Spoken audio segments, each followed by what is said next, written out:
Құрметті пайдаланушылар, назарларыңызға қашықтықтан онлайн сабақтарды жүргізу бойынша нұсқаулықты ұсынамыз.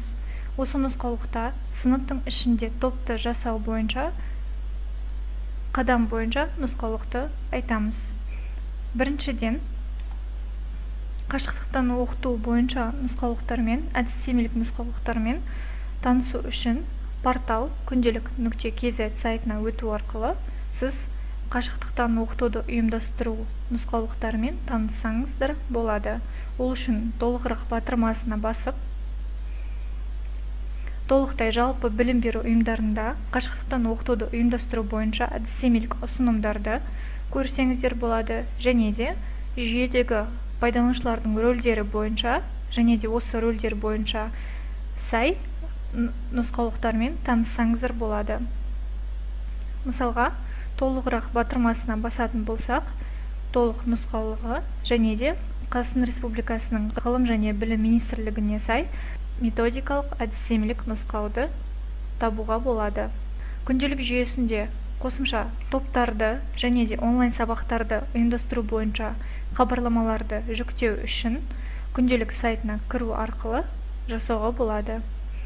Күнделік сайтына кіру үшін өзіңіздің пайдаланушы аты мен құпия сөзіңізді пайдаланып жүйеге кіру қажет болады.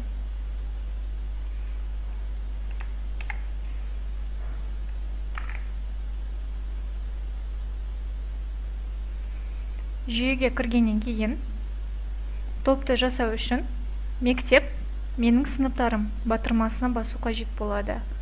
Топты тек қана сыныптың ішінде жасау қажет. Осы тізімде сіз сабақ беретін және сіз класс жетекшілік ететін сыныптардың тізімі ашылады. Бір сыныптың үстіне басып, топтар бөліміне өтіп, топты құру батырмасын басу қажет болады. Топтың атауына, пәннің атауына сай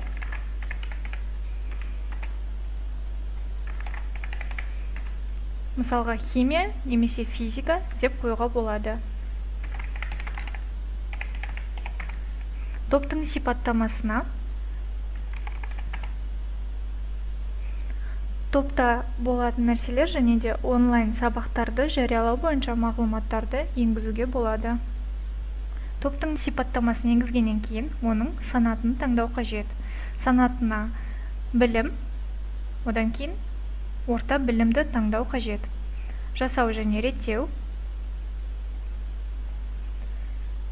Жаңа топты құру барысында біріншіден тиістілікті таңдау қажет.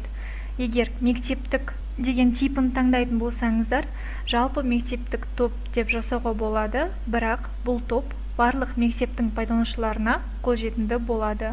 Сондықтан біз бөлек сыныптар үшін топ деген батырманы басуды ұсынамыз. Егер менің сыныптарым батырмасына басатын болсаңыздар, онда сіз класс жетекшілік ететін сыныптардың тізімі автоматты түрде басылып таңдалынатын болады. Қазіргі уақытта біз бір сыныпты таңдаймыз.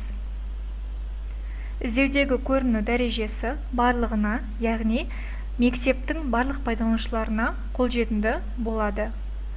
Біз ешкімге деген түрін ұсынамыз, себебі осы топқа барлық қатысты ақпарат тек қана осы топтың қатысушыларына арналады дегенді білдіреді. Яғни топ тек оның қатысушыларына көрініп, басқа ешкімге көрінбейтін болатынын білдіреді. Қатысу түрін, тәртібін таңдаған уақытта әкімшілік растауымен деген автоматты түрде таңдалынатын болады. Ары қарай батырмасын басқан уақытта қатысушылар тізімін тек топ қатысушылары таңдау қажет. Файлдарды кім жүктей алады? Тек топ әкімшілері. Дауыс бере алатын адамдар топтың барлық қатысушылары, себебі олар топтың пайдаланушылары болып табылады. Күнтізбе арқылы топтың пайдаланушылары жақын арада болатын оқиғалар және де онлайн сабақтар туралы біле алатын болады. Сондықтан оқиғаларды кім жасай алады бөлімінде тек топ әкімшілері бағынын таңдау қажет. Форумдар бұл осы топтағы пайдаланушылардың арасында форум жасау және де бір тақырыпты сипаттау, талқылау мәселесі шешіледі. Сондықтан тек топ қатысушылары бағанын таңдау қажет. Қабырғадағы ақпарат бұл болашақта өтетін онлайн сабақтар бойынша ақпарат, қосылған файлдар туралы ақпаратты көруге болады. Сондықтан тек топ қатысушыларын қою қажет. Жаңалықтар блогының атауы мұнда сіз сабақтардың тізімі деп тақырыбын қойсаңыздар болады. Жиектер түсін сіз орыс тілімен түстің атауын енгізсеңіздер, жиектер түсі өзгеретін болады.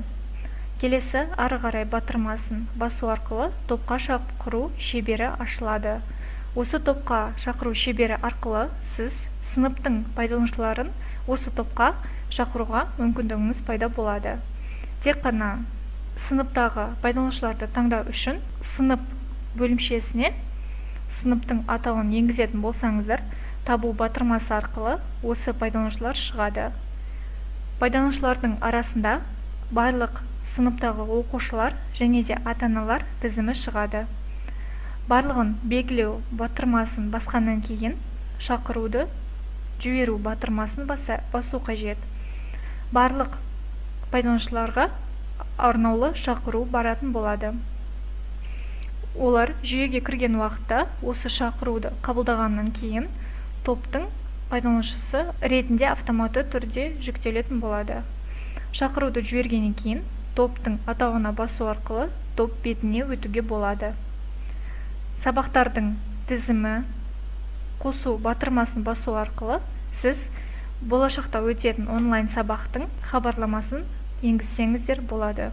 Ол үшін қосу батырмасын басып, тақырыпқа пәннің атауын және де осы онлайн сабақтың өтетін күнін жазуға болады.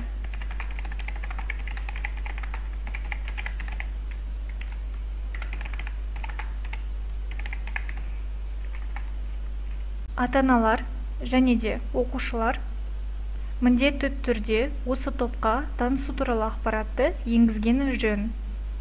Егер енгізбей қалған ата-ана немесе оқушы қалса, мүмкін олар осы жаңалықпен таныспаған шығар. Сондықтан қосымша түрде әлеуметтік желілерде осындай топта жаңа жаңалық пайда болғанын хабарлау қажет.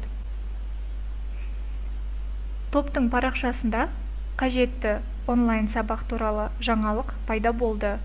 Осы онлайн сабақ туралы ақпаратты сіз мектеп әкімшілігіне жеткізсеңіздер болады, яғни онлайн сабақтың өткен туралы ақпарат.